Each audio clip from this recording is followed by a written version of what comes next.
Welcome back, friends and family, for second episode of Shadowcast Radio. And this is season 5 with your host, Owen Brasington, Preston Ackerman, Nathan Brasington. And we are so glad to have you guys back with us for another great episode.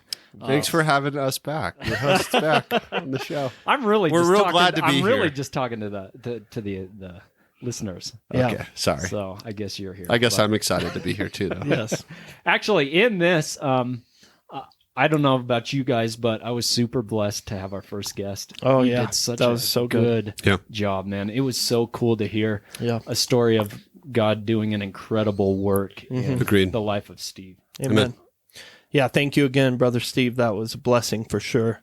And we look forward to keeping in contact.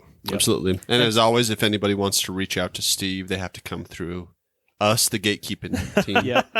Feedback at shadowcastradio.com. That's right. Yep. Send us your thoughts, your comments, questions, whatever you have. So. Yep. And please, if this show is a blessing to you, please rate and review the show as well on Sure. whatever platform that you Share it. Yeah. Yeah.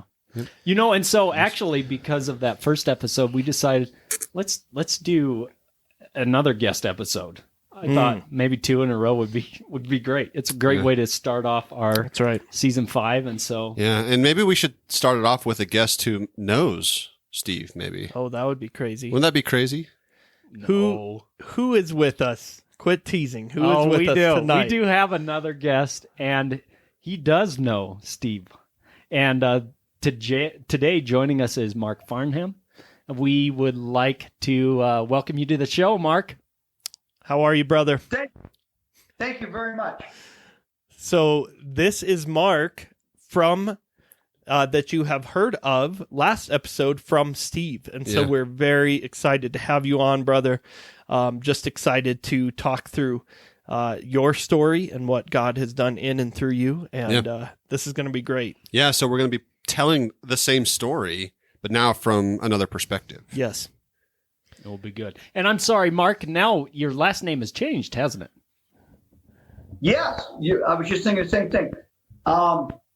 That's a story in itself. My birth father was a policeman. Mm-hmm. And when I shot Steve, he didn't talk to me for 5 years. He tore up every letter, every card, Father's Day card, Christmas card. And people would ask him how his son was, and he said, I don't have a son. And Steve reached out to him and said, I forgave Mark. Perhaps you can. And my sister had been working on my father, and my stepmother had. And then when Steve sent him that letter, my father's heart melted, and we became very close. I wasn't real close to my father growing up because we lived in separate states, and my mother got remarried. But my father reached out to me, and we are the closest friends. He appeared at my parole boards. He sent me money every month. He came to visit me. He wrote me letters, took my phone calls. And then in 2015, I asked him, I said, I was thinking about changing my name back to your name when I get out to honor him. I said, how would you feel about that? And he said, that would please me. And that's the only thing he's ever said in his 84 years that I could do that would please him. And so I changed my name in prison from Farnham to Corbett. I'm still Farnham as far as the Wyoming Department of Corrections is concerned, but as far as everything else, my driver's license, Social Security, everything else, it's Corbett now to honor my father. Wow. Oh, wow. The man with 2 names. Yep. And that is indeed a story of redemption in itself, which is amazing. Man, so good. This is going to be awesome. But before we get into the that story, the story that listeners have heard once and will hear once again, as you said, Preston, from a different perspective, we always like to do a question of the ep, and so we'd love you to join us in that if you're willing. Would you like to go first if we ask a question, or do you want to wait and hear some answers from us first? I will say that Steve had the boldness to go first. He did. I don't know if you want. Tell me what the question was and what Steve said. You know, that would be funny to do the same question as Steve, but Preston did our question of the ep last time. So this week I'm going to ask, here's the question, and then you can decide if you want to go first or not. But if you could go back to any age of technology, would you stay where we're at now? Would you go back pre-phones? Would you go back pre-compute, back to running messengers? Or what age of technology, as far as being able to communicate, would you live in? Oh, live in, huh? I mean, but that's the only thing you have to live in. You can have present day everything except for how we message and communicate. Do you want current technology or technologies of the past for that? Maybe current. Current? Absolutely. Well, Okay. I did not have access to a cell phone. I've never seen a cell phone, never touched a cell phone until February. Wow. Now, I would think I would give you my left hand before I give you my cell phone. For a while in prison, I was about to say you had to revert back to the Stone Age a little bit there, I think. Yeah. I do not memorize 170 phone numbers. Yes. When I want to go someplace, I just say, Google, how do I get there? And they give me directions. I don't have to worry about that is math. nice. When I have a question, any question, I just ask Google, and Google seems to know all the answers. I mean, why would anybody give up cell phones? And I understand with technology, there's some bad things that come across the internet, but I think it's just such a blessing. Our very conversation tonight would not have been possible without the current technology. Yeah, that's so true. That's a good answer. So true. So he answered by rebuking your. No, I I would honestly stay. Yeah. I'm tempted to answer the same, but I think I'm going to go back to pre-electronic communication. So when there was only written and face-to-face communication. And the reason why, I think, is because I love the closeness and intimacy and skill of communicating face-to-face that I think gets a little bit lost in translation when we have all this accessibility at our hands. So I'm going back to pre-electronic messaging. So, but which focus? Which area? What's your favorite mode of pre-electronic messaging and communication? I think face to face. Written is kind of fun too. I think. Yeah. I think writing letters, but I'd rather just have a conversation face to face. So maybe can you go back before people wrote letters? I don't know. That's a good question. Everyone would be in good shape though, because you had to have runners to go run everywhere to send messages. Yeah. How about you guys? Okay. I would say I would go immediately post World War II era. Oh, okay. Because I just find that era fascinating. So you'd still have telephones, but you would still everyone would be communicating primarily face to face, and I just love that era where it seems like at least in the U.S. life was bustling and people were optimistic and and just had gotten out of the World War II era, and so it's a new era of kind of hope for the civilization. That's good. Yeah. Wow. Gotcha. So, if I could reframe your question a little bit. Yeah, you can. It's customary to rechange the question. Yeah, usually is. So I could tie it. I think I could find a way to tie it. So, writing on some sort of form of paper is somewhat of a modern convention, but the Egyptians did, create the papyri. And so, but I don't know what year they did that.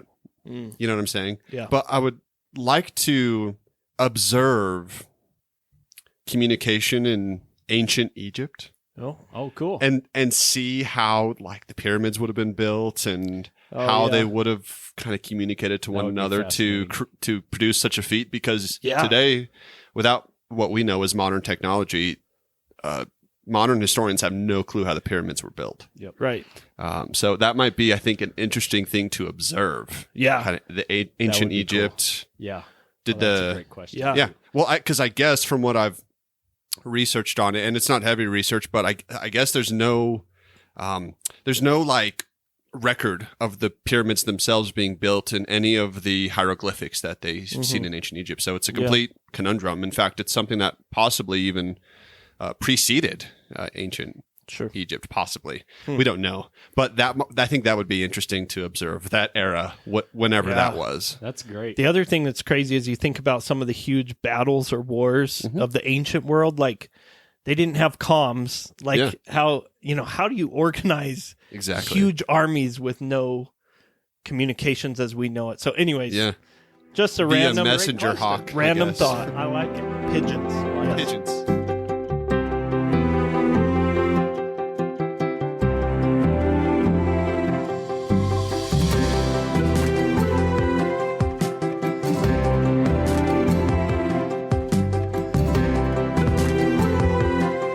Well, Mark, I figured to start off this episode, I'd love it if you could just spend just a few moments talking about maybe giving our audience an intro into who you are, and maybe include whatever details you'd like. But maybe growing up, like, did you grow up in a Christian family or anything?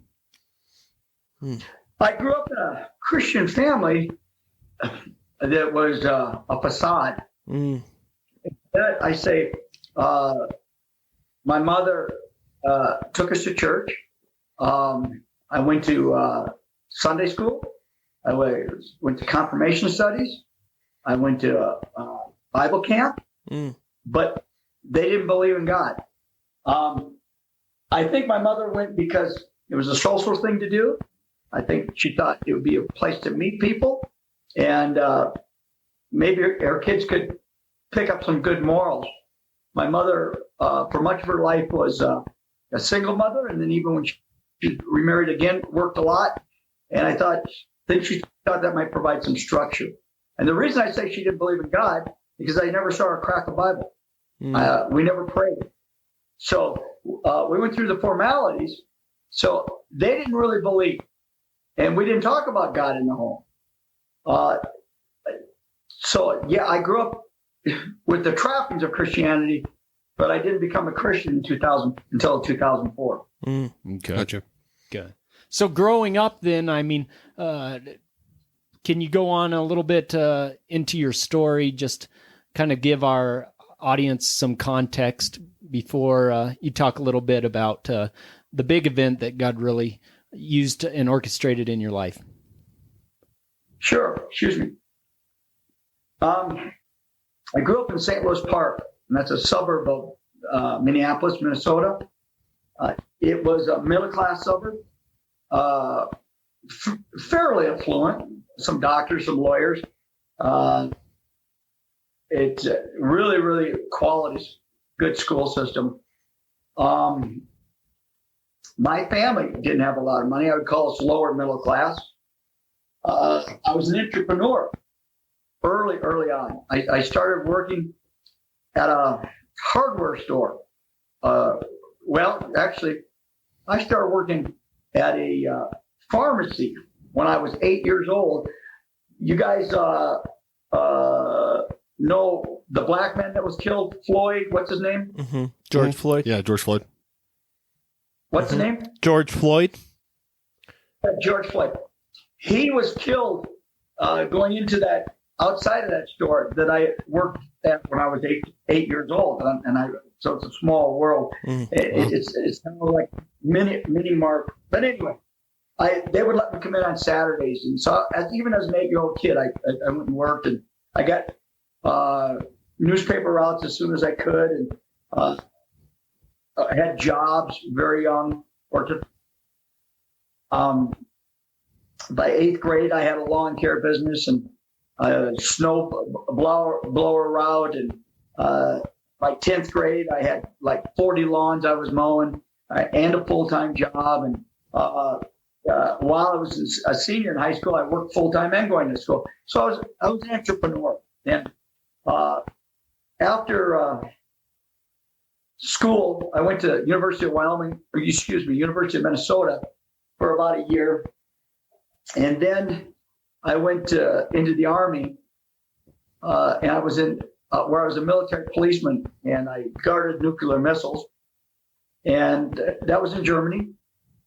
I served for 3 years, was honorably discharged. And when I came back and went back to the University of Minnesota, And a close friend of mine introduced me to cocaine. Mm-hmm. And this was back in 79, 80. And at that time, cocaine didn't have the negative stigmatism that it does now. It was almost like the bootleggers in the 30s. Nobody saw it as addictive. In fact, when my friend introduced me to cocaine, he gave me some for my birthday, and I enjoyed the high, but I didn't pursue it because I knew I couldn't afford it. And he called me up one day and said, "How would you like to make $700?" And I was going to college, and that was a lot of money. I said, "Sure, how do I do it?" And he said, "Well, you just sell some cocaine to some friends, sell 7 grams." I said, "Well, I don't know how to do this." And he says, "I'll show you how to do it." He says, "Everybody's doing it. You just make a few phone calls." And I said, "Well, I'll try it." And I didn't see anything bad about it. I didn't see it as addictive or hurting anyone.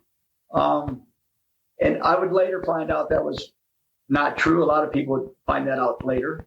I was selling to my dentist. I had sold to judges, a judge, lawyer.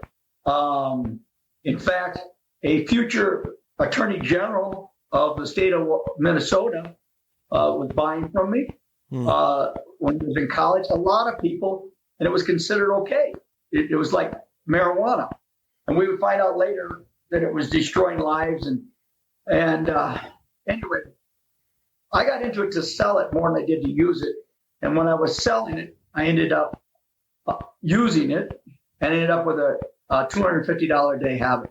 And I couldn't, and this is back 40 years ago, and $250 a day was a lot of money. And I couldn't afford to have it, and I got deep in debt.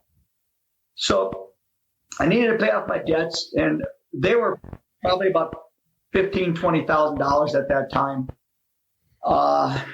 And I couldn't find a job that paid well. This was during Jimmy Carter's recession. And if you go look it up, the unemployment was close to 12%. The inflation rate, I believe, was about 12%. The interest rate was 20%. Wow. And most people that are your age can't comprehend what that recession was like. You couldn't get a decent job. And I tried to get one in construction. I didn't have any experience. And that was about the only thing that was paying any decent money while I was going to college. And nobody was hiring. So I came out west to work in the oil field. Mm-hmm. And my plan was to work in the oil field, pay off my debts, and go back to school. And I tried a couple business ventures while I was in Jackson, and they compounded my debts. Added another $5,000, so I was about $25,000 in debt. And then everything started falling apart. I lost my job in Jackson. This was the recession, as I was telling you about, and I wasn't going to have any work for a couple of months till the tourist season again. And my rent was due. The tires in my car were bald. I didn't have any money. My back was against the wall. And my pride got in the way. Instead of reaching out to uncles or people that had some experience, I couldn't tell people I was a drug dealer. That was a hidden secret, and that I was in debt because of that. And I created this problem, and I figured I had to solve it on my own. Mm-hmm. And everything I tried failed. I tried the oil field, it didn't work. I tried to get construction jobs, it didn't work. I tried these 2 business ventures, that didn't work. The most I ever made legally at that time was $7,000 in a year, and my bills were $25,000. And remember, the interest was 20% at that time. That meant the interest on my bills was $5,000 a year, almost more than I was making. Mm-hmm. So I didn't have any hope. And when you become hopeless, we make bad decisions. Mm. And the big thing is, I didn't have God in my life, and I didn't have someone to reach out to for counsel. So I had what I call the John Wayne syndrome, where I had to solve problems myself. Mm. And today I don't. If I got problems, I reach out to people. I do routinely. But so I didn't have any answers, and I became desperate. And then I decided to rob a bank. I figured I'd either get caught and I'd go to prison, then I wouldn't have to pay off my bills. I'd get shot and get killed, I wouldn't have to pay off my bills, or I'd get away and I'd pay off my bill. I'll give you a quick segue. There's a couple of things that have happened in my life where the hand of God was involved, I really feel. Mm-hmm. One of them was, I told you the 2 business ventures failed. Mm-hmm. One of them was within hours of succeeding when I decided to rob the bank, and I didn't know it. Oh. Here's what the business venture was. There was no internet back then. So people didn't have any way to communicate like they do now. You just get on the computer and you ask questions. Well, there was unemployment of 20 or 25% in some cities back east, and it's hard to imagine. And everybody was desperate to get, just like I was when I came out to the oil field. So when I got out here, at that time, there was over 100 rigs, and there was plenty of jobs in the oil field. By the way, I went into the oil field briefly for about 6 weeks. And some people just don't belong during doing certain jobs. And I was one of them. Like, I didn't belong in the oil field. I dropped a wrench down the hole. If any of you worked in the oil field, you know you don't drop a wrench down the hole. Sure. There was a big 3-foot wrench because you can a bit. I was a fish out of water there. Just no mechanical inclination. And I only lasted 6 weeks, but I saw the opportunities in the oil field. So what I did is I got a list of companies that worked in the oil field, companies that were welding, trucking, hauled water, roustabouts, drillers, different things. And by categories, I compiled this list. So now I have a list of opportunities for people that want to work in the oil field. Well, you're in these other states back then. There's no internet. They didn't know about them. So I placed ads in the newspapers, in college newspapers and in mainstream newspapers back east. And what I said is, if you want a job in the oil field, write this address. So they would write me. I'd say, if you send me $5, I will send you this list that I've compiled. I'm not hiring anyone, but it has the phone numbers and addresses so you can write and see. Because, again, there's no internet at that time. So I had this safety deposit box in Jackson, and I would go to the safety deposit box, and every day there'd be hundreds of letters, and the people wanted jobs. They're desperate back east. And then I would send them this form letter saying, if you send me $5, I'll send you this list. And I didn't get any checks. I kept running the ads, and I was running them on credit cards. And back then I had a lot of credit cards. And so I further compounded my debts, running these advertisements. And this was one of the 2 businesses. And so I wasn't getting a response. And this went on for 6 or 8 weeks. And I poured a lot of money into it and didn't get any money back. The night before I robbed the bank, I stopped at the safe deposit box, and I filled up a large garbage bag full of envelopes, like I do it every day, and I took them with me. And I figured when I got down to Colorado, I would open up the envelopes and look. Well, I got down there, and the adrenaline's going on, and I never looked in the bag. After I was arrested, they sent me a receipt showing what was found in my possessions, and everything in the car and everything in my possession. And there was hundreds of checks in that bag. Wow. I had just not waited. If I had opened that bag and opened the checks, that was just day 1. I'm sure there would have been some day 2, day 3, day 4. The money was. So it's an idea that probably would have worked. But because I didn't open the letters that were in my possession in the hotel room, I made the fateful decision to go ahead and rob that bank. Wow. Another, I say the hand of God was involved. When I robbed the bank, I was more afraid than the tellers were. So let's frame this for a sec. So you're in Jackson, Wyoming, and you decide, okay, I'm going to go rob a bank. And you robbed a bank that was in Colorado. Yeah. So what made you decide to rob a bank in Colorado? Because I was afraid if they would take my picture in the bank and show it in Wyoming newspapers. And I thought if I was in Colorado, the picture wouldn't be shown. Gotcha. So I drove down to Craig, Colorado. I'm sorry I got ahead of myself. You're good. I left the listeners behind. When I drove down to Craig, Colorado, I hadn't been there before. It was unknown to me, and I didn't spend a lot of time preparing for this. I wasn't a career criminal. I was desperate, and my back was against the wall. When I robbed that bank, I had $2 left. I didn't have the money to get gas to come back to Jackson if I didn't do something. That's how far against the wall I was. So I robbed the bank, and as I was saying earlier, I was more scared. I was the person most terrified in that room, and I had the gun in my waistband, but I never pulled it or flashed it on anyone. I just showed it to them and said, "This is a bank robbery," and they gave me the money. It was $10,000 they had in the tills. And here's another segue.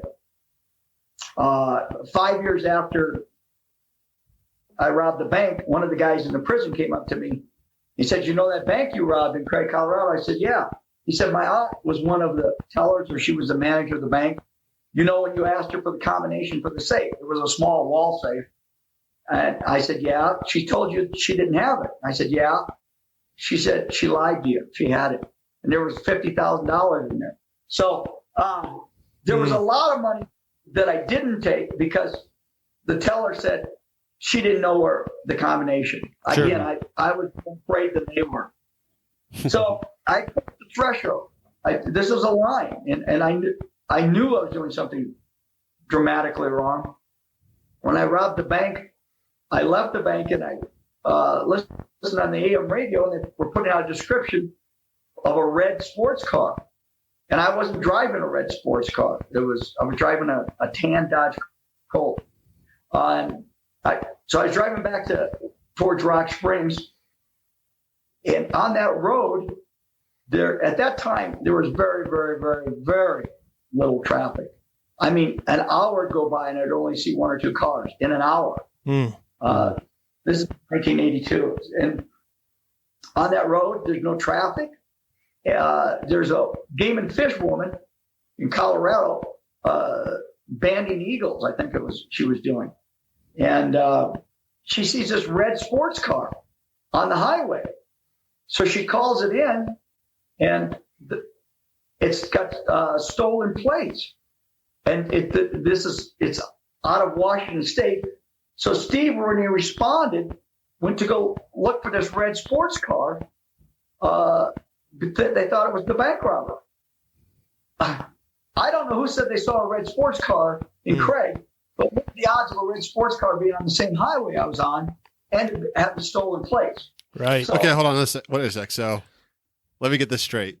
So you're actually driving a brown vehicle, and they claim that you dished out of Craig, Colorado in some red sports car. Right. Yep. And so then what happens is they call on a red sports car that you were kind of near.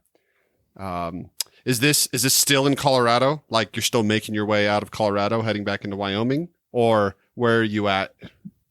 I'm getting close to. I mean, when they called in that red sports car, it was close to the Wyoming border. Gotcha. Okay. So Steve is called to go see if that red sports car is on that highway because the plates are stolen, and they figure that might be the bank robber. So he pulls over my car to ask me if I'd seen the red sports car. And I had stolen plates on my car. I'd stolen them the night before out of the parking lot, and I knew the plates wouldn't match the car. So rather than go to prison, accept the punishment for what I'd done, I didn't see a man. I didn't see a father. I didn't see a husband. I didn't see a son. I just saw somebody my way, and I tried to kill Steve so that I could get away with the money. And I got out of the car because when he called in my plates, he's looking for the red sports car. So he doesn't realize there's anything wrong or amiss. So I jumped out of my car and started shooting him before he had a chance to respond. And I shot him a couple times through the windshield, and then I walked back and I emptied my gun and shot him 3 more times. and I reached in and took out his radar gun, and thinking it was a microphone, my adrenaline was amped up. I went back to my car, and I left him for dead. Well, Steve got up after I shot him, and he got out of his car, and as I went to drive away, he shot through the back of my rear windshield. And the first shot went. I think the first shot went into my back, but anyway, I felt something wet and I bent down, and the next 5 shots went through my headrest and in that area. So I was very lucky he didn't kill me. I drove for not far, maybe a mile, and Steve had already gotten on the radio and said he'd been shot. And every law enforcement officer responded, policeman, game and fish, sheriff, highway patrol. And a policeman went past me, and another one formed a roadblock ahead of me. And I'd been shot, and I knew I wasn't going far. So I stopped the car, grabbed the money, and just started running across the desert. So I wasn't far from Rock Springs, maybe 10, 12 miles, I'm guessing. I don't know that area that well. And by this time, a lot of law enforcement had responded, and I'd been shot, so I wasn't running real well. And there was 5 of them immediately behind me, chasing me across the desert. I would say no more than 100 yards, maybe less, maybe 50 yards, and they fired over 30 shots. All of them missed me, and that certainly was a hand of God. They were trying to kill me. I just shot one of their fellow law enforcement officers. Yeah. So I laid down in a small gully. It was like 12 inches deep, and saw I had 2 bullets left, and there was 5 policemen ahead of me, and more arriving on the scene quickly, and I gave up. So that is the crime, and then I was arrested. Yeah. So around this time, you saw a way of escape, but it was through one man's life. You attempted to take his life, and then fled again. And then suddenly you realize now that there's no escape. Can you explain a little bit of that feeling of just like, and I know this can probably be hard to even recall, but since we're in Christ, there's forgiveness, but like the depth of difficulty of finally realizing that you've been caught. Like is there a way you can explain that feeling? I don't even know that I can go back. I mean, that was 40 some years ago. Yeah. I was at the end. Yeah. I had a misplaced value system. Yeah. I felt my word meant everything to me. And I'd given my word to my creditors that I would pay off these bills. And I thought it was more important to pay off my bills than hurt somebody. The tellers could have been hurt in the bank. They certainly had some trauma out of it. Steve obviously suffered lifelong pain. And that shows you how misplaced my value system was. It would have been far more honorable to declare bankruptcy and not pay people than to hurt somebody.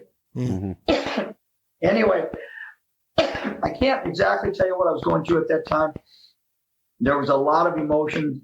I'm sure there was some fear. I'm sure there was a sense of relief because I'd been in debt for well over a year, and the debts had been mounting, and now it was being solved, even though it was not a good way to being solved.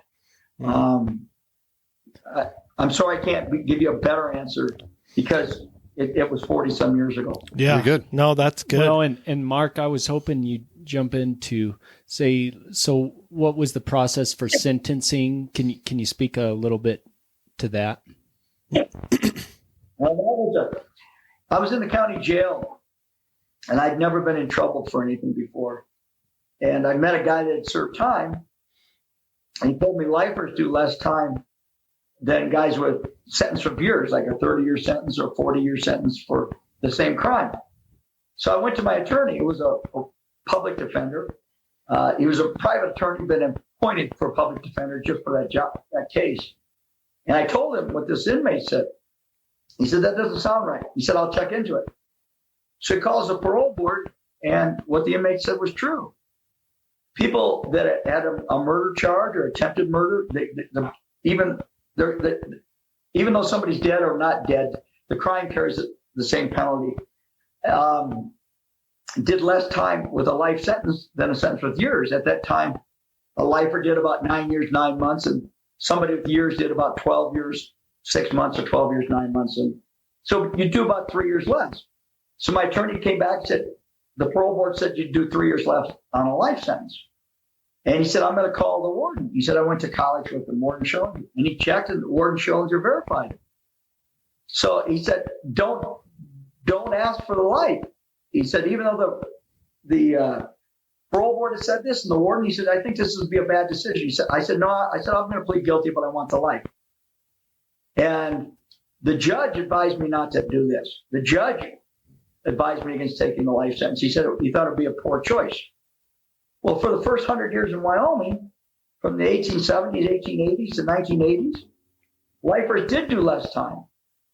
Well, there was a political change, not just in Wyoming, but across America. And we went to warehousing and not giving lifers and long-termers second chances. And we quit doing commutations for a variety of reasons. So I was stuck with the life sentence. Had I taken the sentence, Steve told me Judge Hamm had planned to give me a 20-year sentence. I would have been eligible for parole at 14 years. So instead of serving almost 41 years, I could have been out in 14 had I taken the sentence the judge wanted to give me. Wow. I knowing how the story ends, I could kind of see a little bit of God's providence there, kind of being handled in the timing of your sentencing as well, even though it might not have been really like from a man's perspective, the favorable outcome. God used that length of time to ultimately bring you unto himself. Yeah.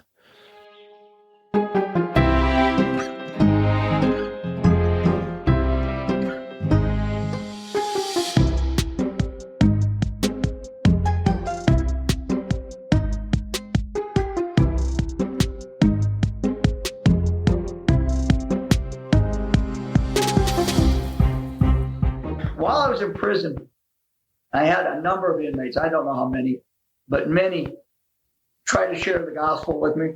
And I would politely tell them I wasn't interested, and I would go on about my business. My grandmother wrote me many letters saying that she was praying for me. Steve told me many times. He would ask me why I couldn't accept Jesus. I could see what Jesus had done in his life. Why could I just didn't find the need for him. I saw it as a fairy tale. I didn't see Christ as real. How I ended up finding Christ was a lot of people planted seeds. All those inmates that talked to me about him, my grandmother, Steve, people that over the years told me that they were praying for me. And I didn't know those seeds had been planted, but they were planted in my heart, waiting for the right moment. Mark, can I ask you a quick question? I was curious. How many other inmates do you remember shared the gospel with you? I'm certain 10 to 20. I'm so there's a lot of Christians in the prison. Like you were surrounded by Christians in many ways. Oh, yes. There's definitely some strong believers in Christian. Absolutely. There was at least 10. Okay. And probably no more than 20. A lot of Christians, all of us, we don't want to seem to get too pushy, so we'll bring up something gently. Just a minute.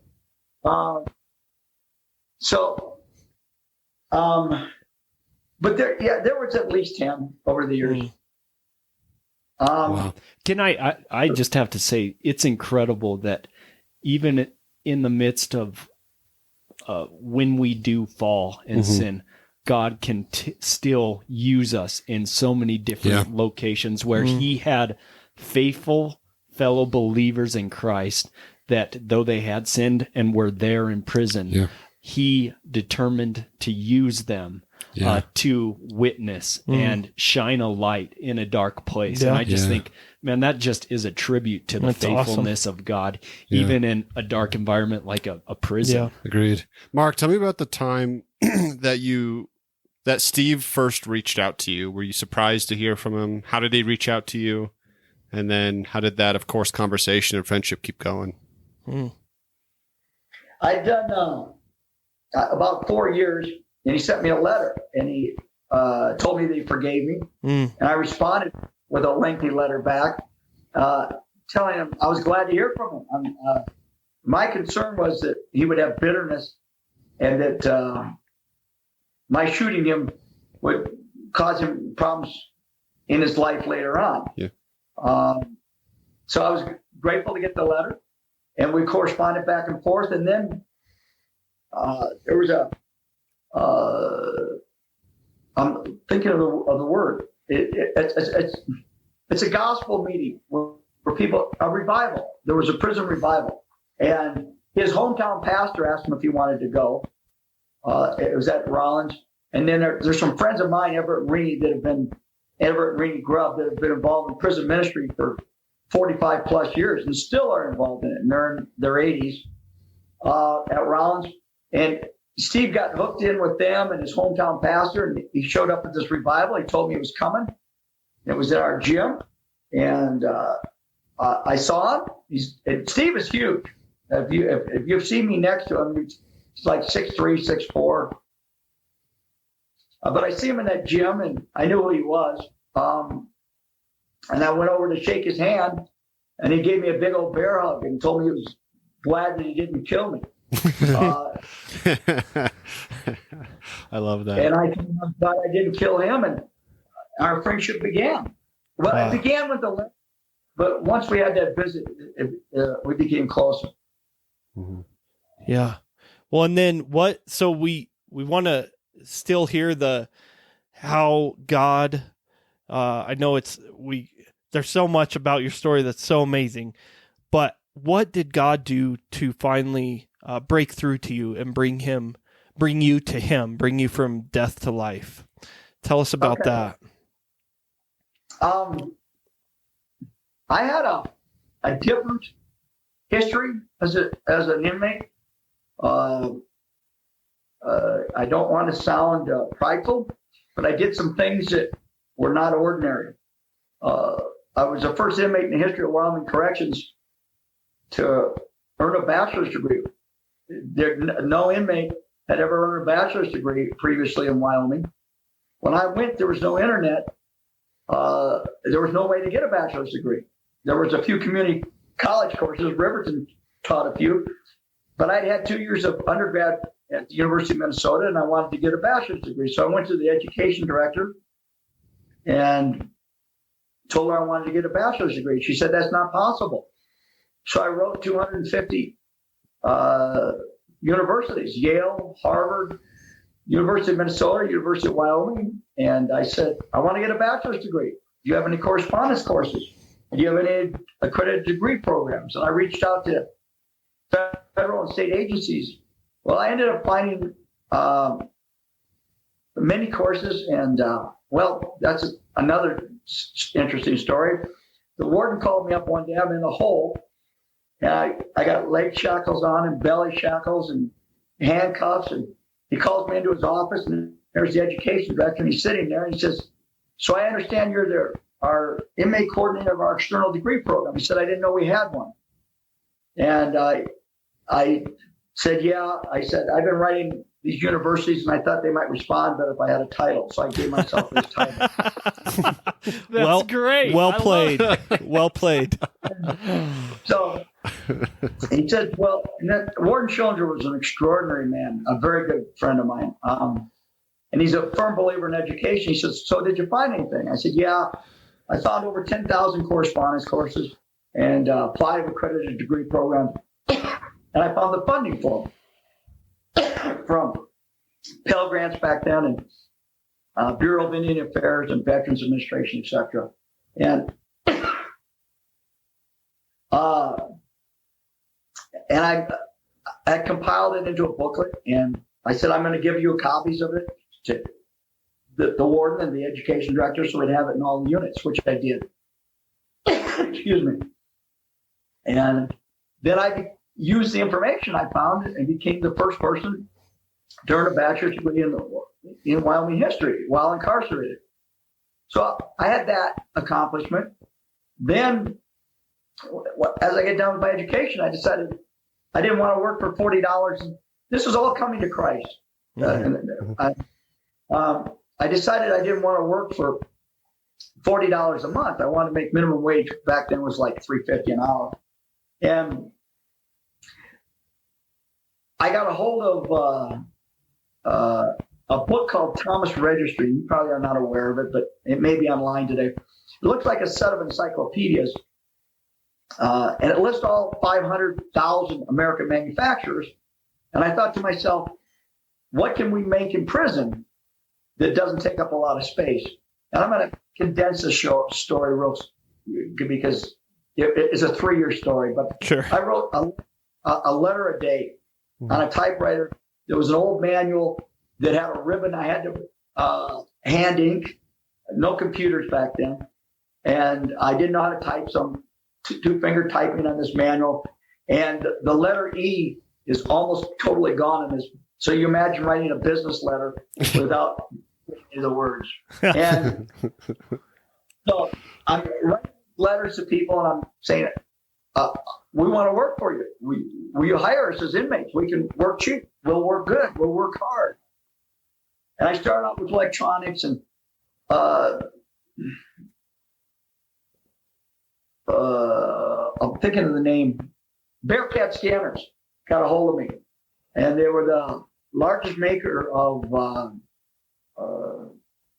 radar detectors in the world. And they said, we'll immediately start 50 inmates to work. Well, and we'll pay you minimum wage. That's all I wanted, was a minimum wage job. And so I went to the warden. I said, I can't negotiate for state space, but here we can put 50 inmates to work at private industry.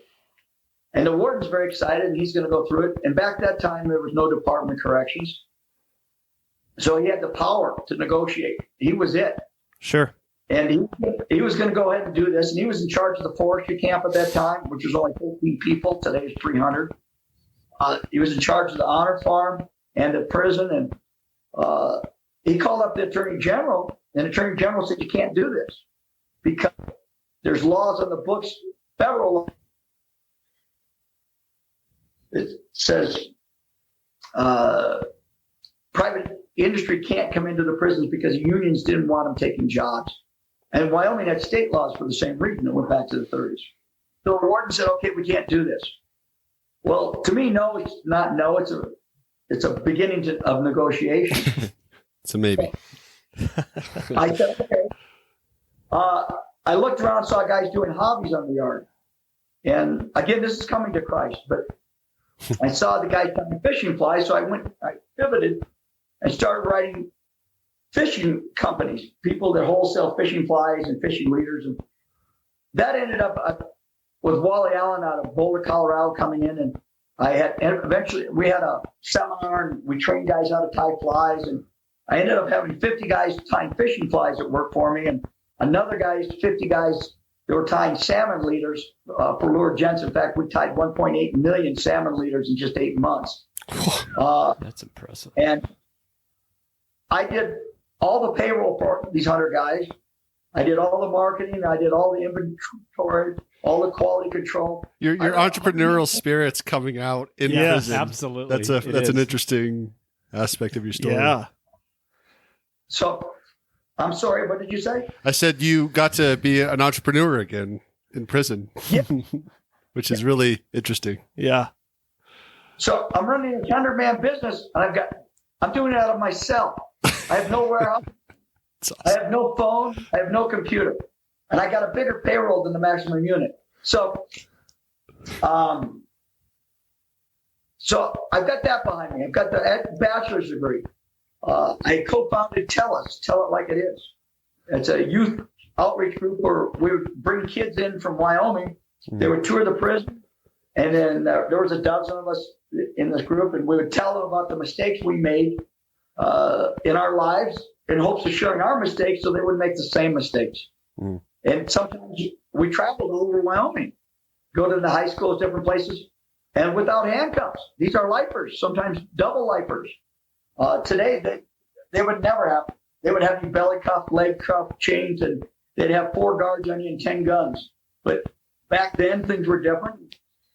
We never took advantage or misused that trust. But so I co-founded this highly successful youth outreach group that we got letters from parents, from judges, from teachers saying that after, not everybody, but some of the kids that met with us had been truant and skipping school, and we opened their eyes and had gone from F's to A's because, I know we made a difference. So I had this history of accomplishments. First bachelor's degree, external degree program, brought private industry in, co-founded TELUS. I mean, any one of them was an accomplishment, but I'd done all 3. I had my judge had letters of support for me to be released since 1987, 1988. I had my prosecutor that wrote letters in 2001 asking for my release. In fact, he went on the front page of Casper Star asking for my release. I had my victim asking for my release. And a lot of the support I had from my prosecutor and my judge came about because of Steve, and may not have happened without Steve. But I had my arresting officer writing letters of support. I had 2 different wardens writing letters of support. I had officers writing letters of support. So I had this extraordinary support, and I had this extraordinary history of accomplishments. I'm setting the stage of how Christ came into my life. Mm-hmm. Steve ran for governor, and when he ran, he was knocked out in the Republican primary, but Dave Friedenthal, who had participated in the debates, who eventually won the election, and Friedenthal knew that Steve's wish was to get me out. In fact, when Steve ran for governor, he said in the newspapers that if he won, what he would do on day 1 is pardon me. So Steve assumed that Governor Friedenthal would release me.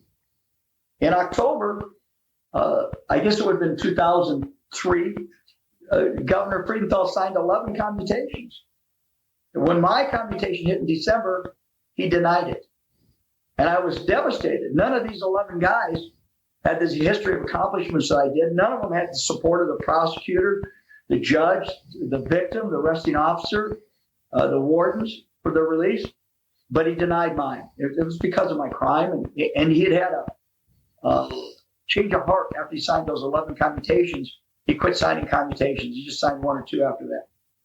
He had buyer's remorse. And he was a former prosecutor, Governor Friedenthal, and so he wasn't signing commutations. Had my commutation hit his desk 2 months earlier, I probably would have been released.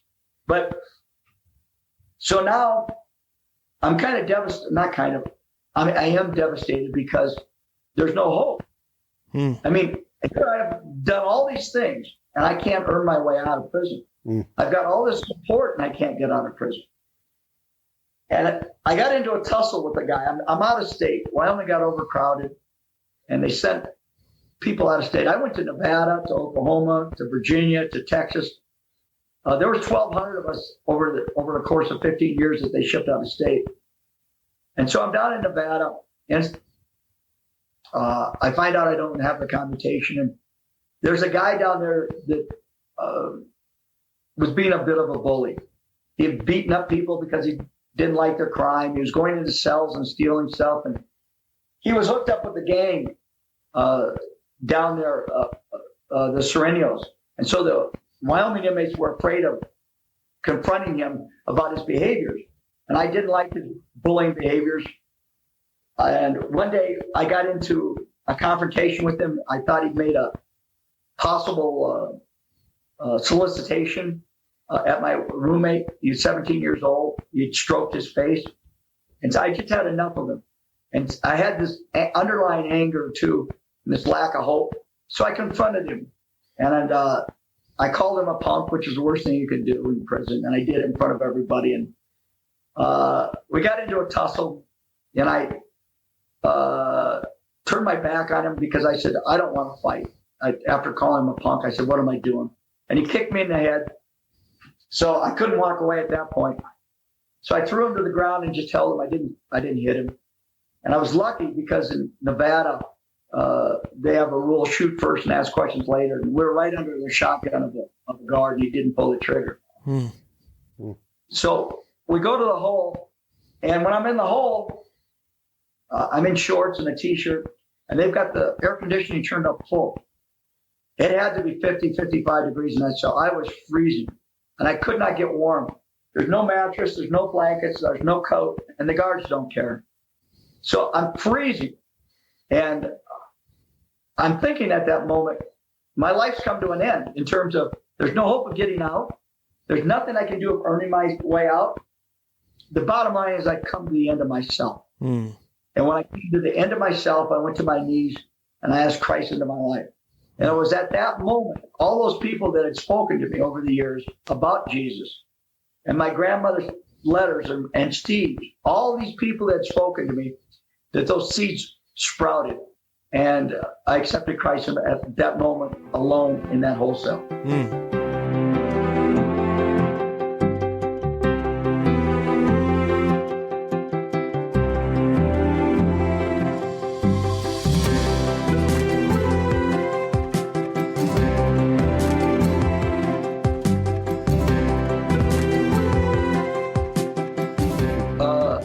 God kept me in prison. He didn't let me out. I believe this. When I accepted Christ in 2004, I still stayed another 20 years.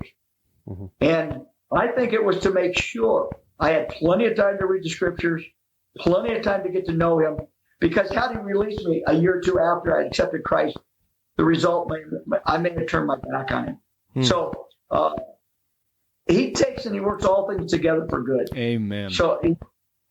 So doing an extra 2 decades worked out good for me. Shooting Steve meant both of us came to Christ. It wasn't a good act; it was an evil act. But he's able to, out of the evil, to bring good out of it. Yes.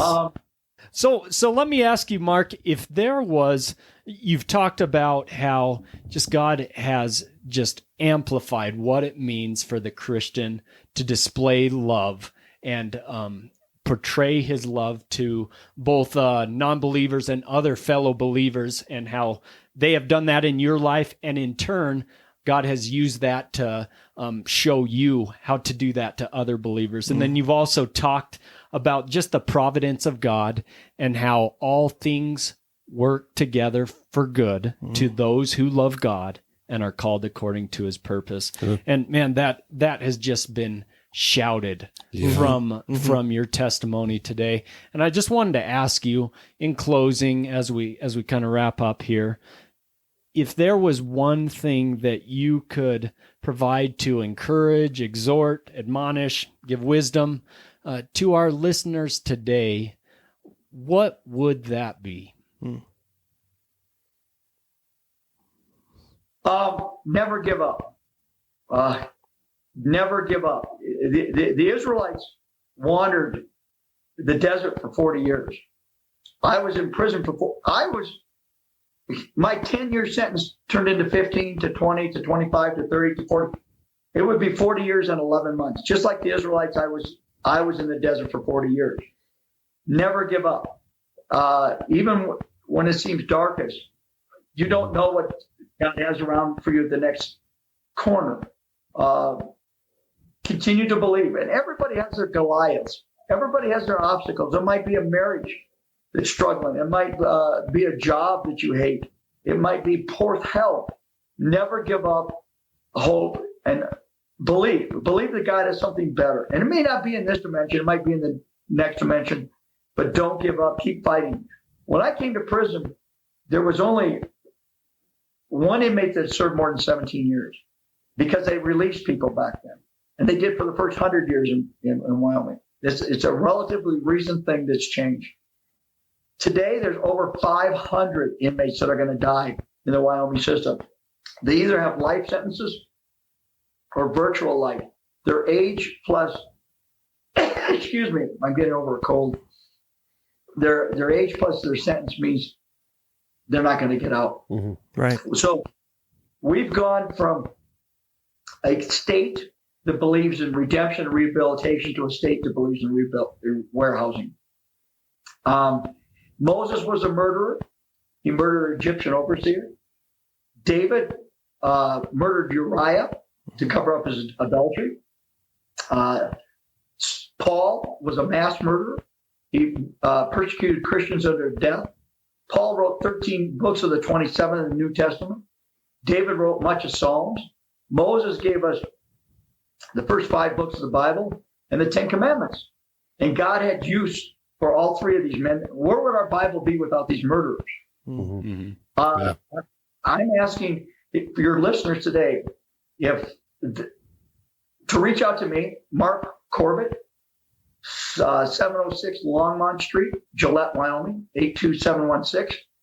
If they would like to get involved, I am at the beginning stages of an advocacy to help bring out the reformed, rehabilitated long-termers. There needs to be an exit strategy. Mm-hmm. There was for the first 100 years in Wyoming for the people who changed. There isn't now. It doesn't matter if the men have changed. Today they're dying in prison. Mm. And there needs to be a way for the reform to get out. Mm. And for those that aren't in prison, whatever your struggle is, never give up and trust that Jesus has got your back and he's walking with you through the storm.